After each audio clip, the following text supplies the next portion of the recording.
I never received an allowance. What do you mean? This bombshell dropped during a conversation with my father-in-law one day. I couldn't believe something like this was happening behind my back. My name is Emma, and I'm 29. I've been living with my husband, John, since we got married 4 years ago. This particular incident occurred when I came home from work one day. My usually late-arriving husband was already home. I sensed something was off just by looking at him. Cans of beer and highball drinks were scattered all over the floor, and his face was flushed red. "Whoa, John, what's going on?" I rushed over to him.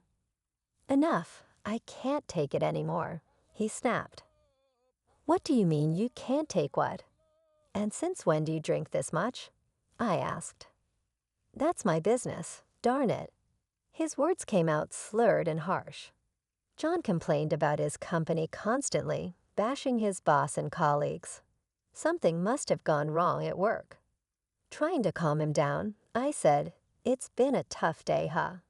I'm making your favorite stew for dinner tonight. Let's eat together." Despite my attitude, his facial expression remained unchanged. In fact, he seemed even more irritated. My husband kept drinking, so I decided to speak up. "Hey, John, are you okay?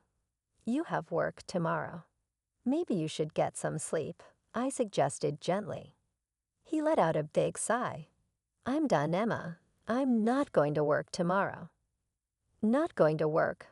What's going on? Did you get into a fight with your boss?" I probed further. "No, I simply got fired," he muttered. "Fired? That's too abrupt. Why? What happened?" I was taken aback. "Don't ask me. They just told me out of the blue. I don't know if it's poor management or cost-cutting, but honestly, I'm done with that place." "I feel relieved now," he said with a mix of resignation and bitterness. To be honest, I was anything but relieved. We could afford our current home because both of us were working. Expenses for groceries, bills, and even money sent to my father-in-law and mother-in-law. We relied on both incomes. Now, with John fired and seriously drunk, if he doesn't find a new job, we won't be able to continue supporting his parents. With that thought weighing heavily on my mind, I decided to contact my father-in-law when the time was right. The next morning, as expected, I found my husband asleep on the sofa, empty cans strewn everywhere, indicating he had been drinking late into the night. After cleaning up the cans, I called my father-in-law. "Hello, is this father-in-law? Sorry for calling so early." "Oh, Emma, what's going on?" "Well, it's hard to say, but John was suddenly fired." "John got fired? Is this for real?" "Yes, he mentioned something about poor management and cutting personnel costs." "It's sudden," I explained. As I explained the situation to my father-in-law, I felt terrible.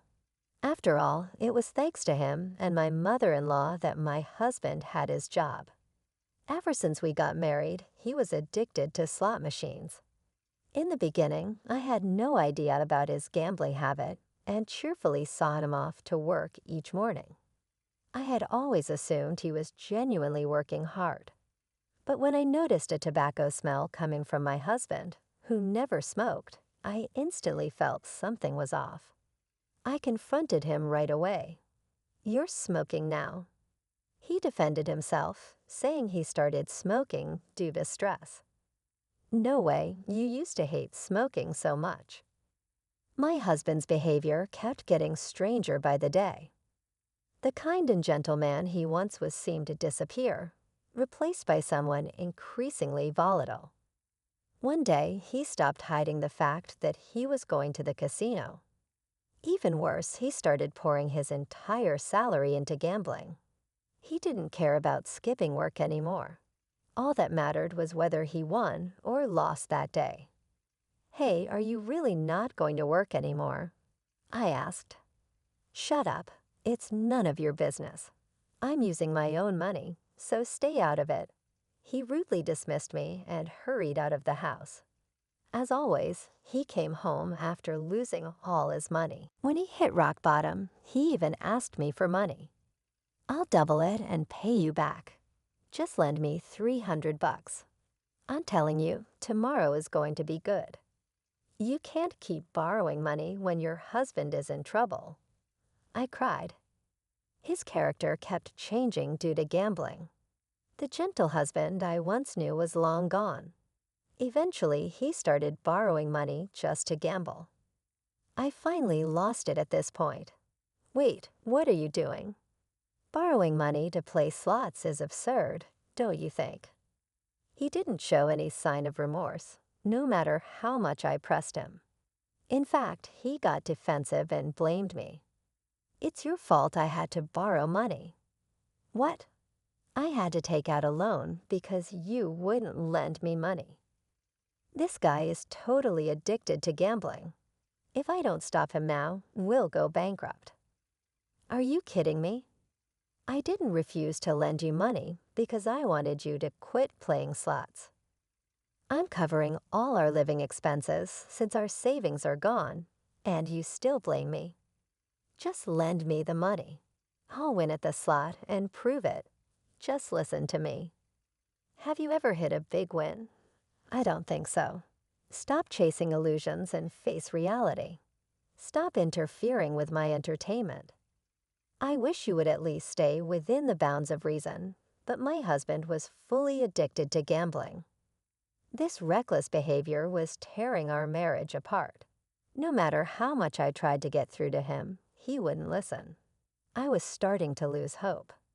Days became long as I was consumed by my worry. It was my father-in-law and mother-in-law who finally stepped in and set him straight. "Do you even realize you have a family? You're racking up debt over slot machines.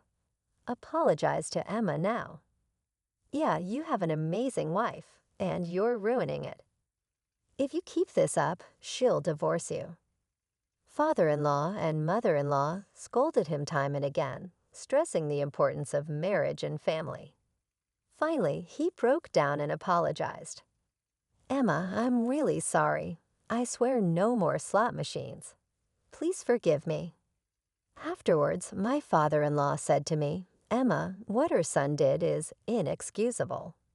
We've also put you through so much.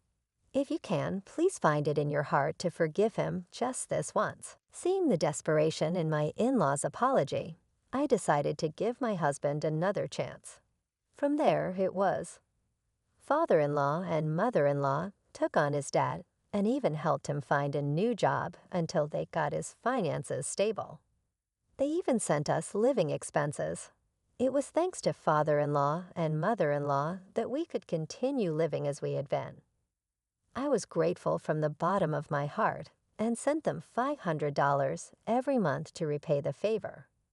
But now, if my husband loses his job, we won't be able to send them anything. I apologized to father-in-law over the phone. "Father-in-law, I'm really sorry. I can't believe this is happening while I'm still here." "Don't worry about it. It's the company's decision, right? You're not at fault," he reassured me. Father-in-law's kind words touched me deeply. However, I still had to break more difficult news. "I'm really sorry, but I don't think we can continue sending money to you and mother-in-law anymore." Father-in-law responded in a puzzled tone, "A remittance? I never received anything like that." I was stunned by his response. "You mean you didn't get the money I've been sending every month?" "The $500? We've been doing it consistently, haven't we?" "What are you talking about?" he asked. "I just checked with my wife, and she doesn't know anything about it either." That couldn't be right. I had been scrimping and saving. Last month, I put $500 in an envelope and gave it to my husband. The idea that it never reached father-in-law and mother-in-law was unfathomable. "Emma, what's going on here?" Father-in-law asked. "I don't know myself, but it's true that I've been giving my husband spending money every month to pass on to you," I explained. Father-in-law spoke up again after hearing my desperate plea. Emma, can I come over tonight? Let's keep this between us for now. Okay. All right, I replied. I had definitely been giving my husband the $500. If it hadn't reached father-in-law and mother-in-law, there was only one explanation: my husband. I can't believe this, I thought. He must have been using the money for himself. Unforgivable. I'll make him confess everything and face the consequences. An hour later, father-in-law and mother-in-law showed up at our house. When they walked into the living room, my husband looked surprised. Dad, Mom, what are you doing here? He was clearly rattled, and it was obvious he was hiding something. John, is there something you'd like to tell us? Father-in-law indirectly confronted him, but my husband pretended not to know. What are you talking about? Emma must be as confused as I am. Could you just leave? He said. I couldn't take it anymore and yelled at my husband. Stop using me. Just tell the truth now. My husband looked at me with wide eyes. What are you talking about? Don't play dumb. What happened to the money I've been giving you to pass on to your father and mother? I've been giving it to you every month for the past 2 years. Where did it all go? It's not what you think, Emma. There's a reason for this. Reason? Tell me where the money vanished to. Explain it in a way we'll understand. My husband's face turned increasingly pale, his earlier bravado gone. He couldn't say anything. Finally, realizing he couldn't lie his way out, he opened his mouth. I'm sorry. I've been using it on slot machines. What? Slot machines? You've got to be joking. It was the last thing I wanted to hear. Even after everything that had happened in the past, he was gambling again. I can't believe this. You promised you'd never touch slots again. We decided to send money to your parents as a way to make amends for all the trouble you've caused them. What are you thinking? Tears spilled down my cheeks as I yelled at him. Was I the only one who thought we'd finally be able to give back to his parents? My vision blurred from the tears. His mother gently patted my back. Just to confirm, is it true that you got laid off due to company reasons? She asked. At his father's question, my husband visibly flinched. Yes, it's true, he admitted. John, if there's a time to correct the record, it's now, father-in-law said, his voice low. If we find out you're lying. Before his father could finish, my husband hurriedly apologized. I'm sorry. The truth is, I was fired due to my poor work performance. It wasn't due to company downsizing or cost-cutting. I was speechless, completely dumbfounded. His father-in-law quickly pressed on. What do you mean by poor work performance? What the heck have you been doing? Actually, they found out I'd been skipping work to go to the casino. My husband confessed. This is hopeless, I thought. The moment I heard that, everything felt utterly ridiculous. I had forgiven his past and decided to start fresh, to support each other. What was all my effort for? Are you kidding me? Dad exploded in anger. How many times do we have to say it? Grow up and act responsibly, especially when you have a family. And yet you pull this stupid stunt again. Beside me, his mom quietly wept. I couldn't even shed a tear. All I could do was look at my pathetic husband, who just kept apologizing. Facing the enraged father-in-law, my husband kept making excuses without end. But I'll do better at my next job, okay? It was just bad luck this time. That's it. Let's get a divorce, the words slipped out. Unconsciously, what? Emma, divorce? You're joking, right? My distraught husband looked at me, confused. A joke? You think I'm joking in this situation? I shot back. But isn't divorce a bit extreme for this? He asked, his voice filled with disbelief. I exploded with pent-up anger. Do you even understand what you've done? It's no different than embezzlement. My voice quivered with rage. It's too late. You've betrayed us twice. I have no confidence in spending my life with someone like that. We're getting a divorce. I couldn't believe this. Dad, who had been watching in silence, nodded in agreement. We don't consider you our son anymore. From now on, we cut our parental ties. What? Wait a minute. Emma, Mom, Dad, you're joking, right? My husband pleaded through his tears. Forgive me, please. But their minds were made up. There was no turning back. I had him fill out the divorce papers right there in front of his parents. Thank you for everything. Goodbye. With my packed bags and the divorce papers in hand, I left the apartment. Emma, wait. Let's talk this over one more time. I won't do it again, I promise. Wait for me, Emma. He screamed after me the entire time, but I never looked back. It seemed his parents had the same resolve. They moved far away right after this incident, making sure he couldn't rely on them anymore. I haven't kept tabs on him since.